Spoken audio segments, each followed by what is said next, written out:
Yeah.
அடியாள் வேண்டுகோள் உண்டு.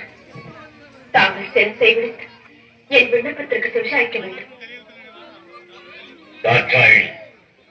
அனைத்து உணர்ந்தவள் ஆத்திரப்படும்படி ஏதும் கேட்க மாட்டாய் என்பது எமக்கு தெரியும். பிள்ளைகள் வளர்ந்து ஆளாகிவிட்டால் பெற்றோர்களுக்கு கட்டுப்பட்டவர்கள் தான். ஆண் பிள்ளையாக இருந்தால் அந்திய கால நாய் கட்டுவதற்கு கட்டுப்பட்டவன். பெண்ணாக பிறந்து விட்டால் பருவமடைந்த பிறகு மற்றொருவருக்கு மாலையிட்டு விட்டால் கணவனுக்கு தான் கட்டுப்பட்டவன். மற்றொருவருக்கு மாலையிட்ட பின் பெற்றவர்களை அந்த பெண் மறந்துவிட வேண்டியதுதான். சுற்றி வளைத்து நீ எங்கு வருகிறாய் என்று எமக்கு புரிகிறது. சுருக்கமாக சொல். போகப்பட்டு விடாதீர்கள். மறுமுறையும் மன்றாடி கேட்டுக்கொள்கிறேன். என்ன கேட்கப் போகிறாய்? என் தந்தை தர்ஷன் நடத்தும் யாகத்திற்கு சென்று வர வேண்டும் என்று மனதில் தோன்றுகிறது. உத்தரவு கொடுப்பீர்களா? என்னை அவமானப்படுத்த வேண்டும் என்பதற்காகவே எனக்கு அழைப்பு விடுக்காமல் யாகத்தை தொடங்கி இருக்கிறான் தர்ஷன். எனக்கு வழக்கமாக சேர வேண்டிய அமைப்பாகத்தையும் தான் இருக்கிறார். அப்படிப்பட்ட கொடியவன் நடத்தும் யாகத்திற்கு நீ செல்வதா? நீ தந்தையாக இருப்பதா? அவன் பலரை மறைப்பதா? அதற்கு நான் உத்தரவு தருவதா? அவர் அழைக்க மறுத்ததையும் அபிபாவம் கொடுக்காமல் இருப்பதையும் குற்றம் என்று சுட்டிக்காட்டி உங்களையும் வரவேற்று யாகத்தை முடியுங்கள் என்ற அறிவுரை கூடத்தான் போட்டேன். அறிவு தர்ஷனுக்கு ஏராளம், அதைவிட ஆணவம் ஏராளம் ஏராளம். அந்த ஆணவத்தை அகற்றி நல்லறிவு புகட்டத்தான் நான் போகிறேன். உன்னால் முடியாது. ஏன் முடியாது? அவன் அழியும் காலம் வந்து விட்டது. அதை தடுத்து நான் நிறுத்துகிறேன். நடக்காது. ஏன் நடக்காது? அவன் விதி முடிந்து விட்டது. அந்த விதியை என் மதியால் வெல்லுகிறேன். வேதையே அவமானப்பட்டு திரும்ப போகிறாய். இல்லை, என் தந்தை ஈசனுக்கு விரோதி என்ன என்ற அளவுக்கு அவர் மனதை மாற்றிவிட்டு வெற்றியுடன் திரும்பி வருகிறேன். ஒரு பெண்ணுக்கு பிறந்த வீடு சாஸ்வதமா அல்லது புகுந்த வீடு நிரந்தரமா? இதற்கு பதில் சொல்லிவிட்டு பிறந்த வீட்டிற்கு பெருமையும் புகுந்த வீட்டிற்கு நற்பெயரும் தேடி தருவதுதான் பெண்ணின் கடமை. ஆனால் நீ கணவன் சொல்ல மீறி தந்தையை காண செல்லுகிறாய். என்ன செய்வது? பாசம் என்னை தூண்டுகிறது, வளர்த்த கொடுமை என் நெஞ்சத்தை வாட்டுகிறது. போவது உங்களுக்கு பிடிக்கவில்லை, போகாமல் இருக்க என்னால் முடியவில்லை. ஐயனே, பிறந்த வீட்டிற்கும் புகுந்த இடத்திற்கும் விரோதம் ஏற்பட்ட பிறகு பெண்ணாக பிறந்தவள் இருப்பதை விட இறப்பதே மேல். தந்தையும் பாகம் என்னையும் இரு அளவுக்கு வந்துவிட்டது. தவறுதான், என்னை மன்னியுங்கள். சென்று வர உத்தரவிடுங்கள். விதி உன்னிடமும் விளையாடுகிறோம். சரி, சாமி, போய் வா என்று சொல்லுங்களே.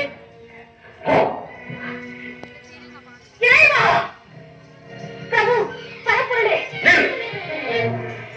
எங்கு வந்தாய்? எதற்காக வந்தாய்? எந்த முகத்தோடு என்னை பார்க்க வந்தாய்? ஐயனே, என்னை மன்னித்து விடுங்கள். பெண்புத்தி பின்புத்தி என்ற சொல்லுக்கு இலக்கணம் கண்டுவிட்டேன். மாசத்திற்காக சென்று பலனை அனுபவித்து விட்டேன்.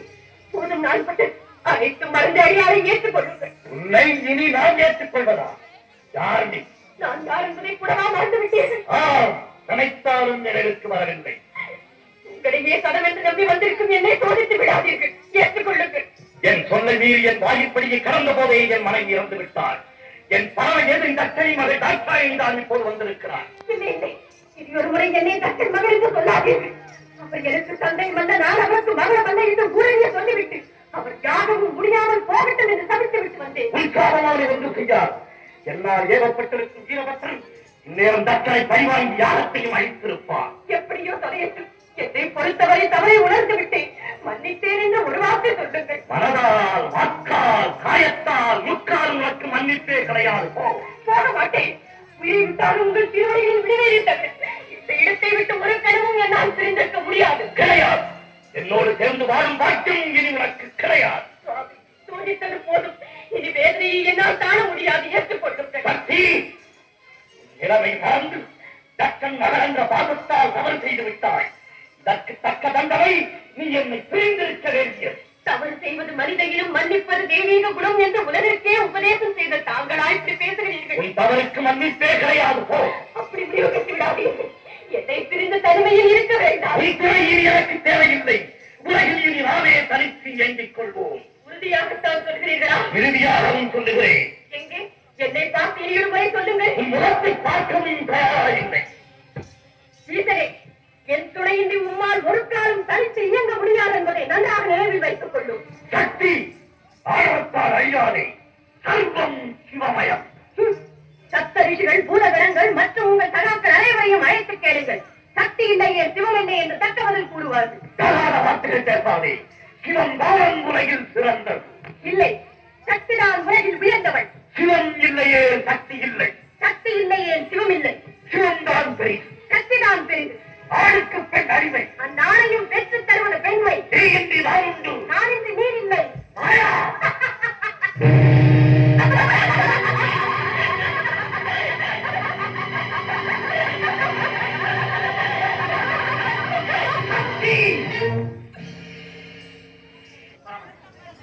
அறிந்தும் அறியாதவர்களும் எதற்காக சிவமில்லையே சக்தி இருவரும் சேர்ந்திருப்பதுதான் உலகம். நம் தனி சிவசக்தி சமேதராய் ஆட்சியர்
தனியாடி வருகிறார்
மக்களுக்கு நல்ல வாழ தந்த காளி நாடி வந்த மக்களுக்கு நல்ல வாழ தந்த காளி ஆக்கரமா ஆடி வருகிறார் கரமா ஓடி வருகிறார்